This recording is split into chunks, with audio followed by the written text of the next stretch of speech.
Hello সবাই, কি খবর? আশা করি সবাই অনেক ভালো আছেন। আমিও ভালো আছি। চলে আসলাম আজকে দেশি ট্যাংরা মাছ রান্না করব, মানে ছোট।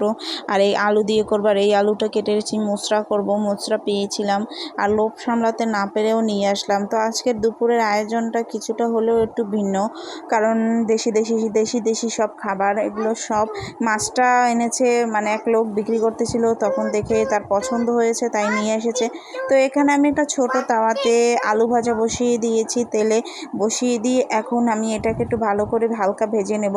আর এদিকে আমি একটা ভুল করে ফেলেছি, আর সে ভুলটা হচ্ছে মশলাটা আসলে সেদ্ধ করে নিতে হয়। তো আমার খেয়াল ছিল না, খেয়াল থাকাতে আমি এটাকে আর সেদ্ধ করি নাই। সেদ্ধ না করে আমি এটাকে দিয়ে দিয়েছি। যাই হোক, তো আমার শাশুড়ি মা বলে কোনো সমস্যা নাই, তুমি সব ময় মশলা দিয়ে জল দিয়ে ঢেকে দাও, ওটা আস্তে আস্তে সেদ্ধ হয়ে যাবে। তো এখানে আমি একটু মশলাটাকে হালকা ভাজা ভাজা করে নিয়ে এখন যা যা লাগে, নুন হলুদ লবণ মরিচ যা লাগে সব কিছু দিয়ে এখন এটাকে ভালো করে মেখে নিলাম। মেখে নিয়ে এখন এটাকে আমি আপনার চুলার মানে করে দেব, জল দিয়ে একদম ঢাকনা দিয়ে ঢেকে দেবো, তবে এটা আস্তে আস্তে হইতে থাকবে। তো এইটা আমি এখানে রেখে দিয়ে চলে যাব মাছ। আর যেহেতু আমার শাশুড়ি মাছকে বাইরে গ্রামের বাড়িতে চলে যাবে, তাই ভাবলাম তার জন্য বাড়িতে যেহেতু যে আবার রান্না করবে, এর জন্য আমি ভাবলাম ট্যাংরা মাছ একটু বেশি করে নিই। আর রুই মাছ নিয়েছি, কাতল মাছ নিয়েছিলাম 4 পিস, তো সেটাও করে দেব। আমার শ্বশুর আবার নদীর মাছগুলো খেতে খুব পছন্দ করে, বেশি করে ছোট মাছগুলো সে খুবই পছন্দ করে। তো এখানে কিন্তু এই যে দেখুন, আমার কিন্তু মশলাটা কিন্তু সুন্দরভাবে ফুটে উঠেছে। এখন এটাকে আমি ভালো করে এই মানে ফুটন্ত জলে সেদ্ধ করব এবং ভালো করে এটাকে জল টানিয়ে একদম ঝরঝরা করে নেব। এই যে দেখুন আমার ফাইনাল লুক মশলার। তো জানি না মশলাটা খেতে কেমন হবে। তো যাই হোক, রান্না কমপ্লিট হয়ে গেছে, মশলাটাকে আমি উঠিয়ে নিচ্ছি। আমাদের এলাকায় এটাকে তো মশলা বলে, আপনাদের কোন কোন এলাকায় কি বলে অবশ্যই কমেন্ট করবেন। এখানে আমি মশলাটা দিয়ে দিয়েছি, এখন আমি ট্যাংরা মাছটা রান্না করব। ওদিকে আমি কিন্তু কাতল মাছটাও রান্না করব, সেটার ক্লিপ আমি নেব না, কারণ যেহেতু অনেকটাই লেট হয়ে গেছে। আর বেশি কিছু নিতে গেলে ভিডিওটা আমার অনেক বড় হয়ে যাবে, লং হয়ে যাবে। তো এখানে আমি ট্যাংরা মাছগুলো দিয়ে দিয়েছি। তারপর এখানে আমি একটু হলুদ লবণ মেখে নিচ্ছি, ভালো করে মেখে নিয়ে হাতে মেখে নিচ্ছি। যেহেতু আমার রান্নাঘরে আলোটা পড়ে না, যার জন্য রান্না করতে হলে আমাকে লাইট জ্বালিয়ে করতে হয়, এর জন্য সমস্যাটা হয়, আমার ভিডিওটা অনেক সময় ভালো হয় না।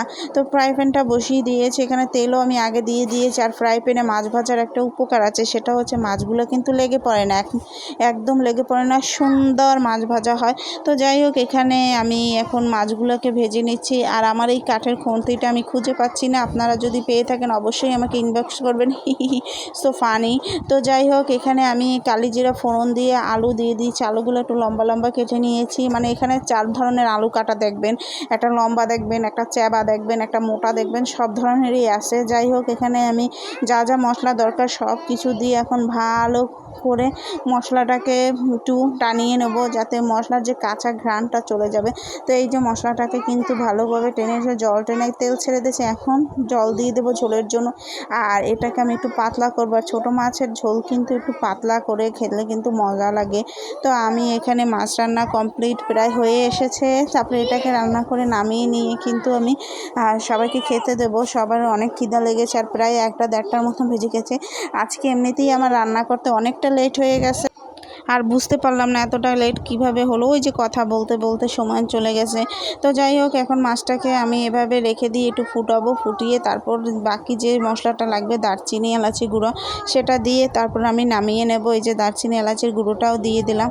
এখন আমি এটাকে নামিয়ে নেব। রান্না একদম কমপ্লিট হয়ে গেছে, যেহেতু শাশুড়ি মা চলে যাবে আর তাকে বিকেলে উঠিয়ে দেওয়া হবে। আমাদের এখান থেকে অটোতে চড়েই বাড়িতে যাওয়া যায়, তো তাকে অটোতে উঠিয়ে দেওয়া হবে, যার জন্য একটু লেট হলেও কোনো সমস্যা নেই।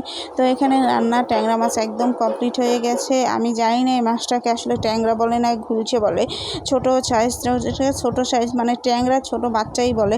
তো যাই হোক, এখানে ধনেপাতা দেওয়া হয়ে গেছে, বাসায় ধনেপাতা বেশি ছিল, যতটুকু ধনেপাতা ছিল ওটা দিয়ে নামিয়ে নিলাম। এই যে মাছ রান্না একদম কমপ্লিট হয়ে গেছে। তো আমার ভিডিওটি কেমন লাগলো, টাটা।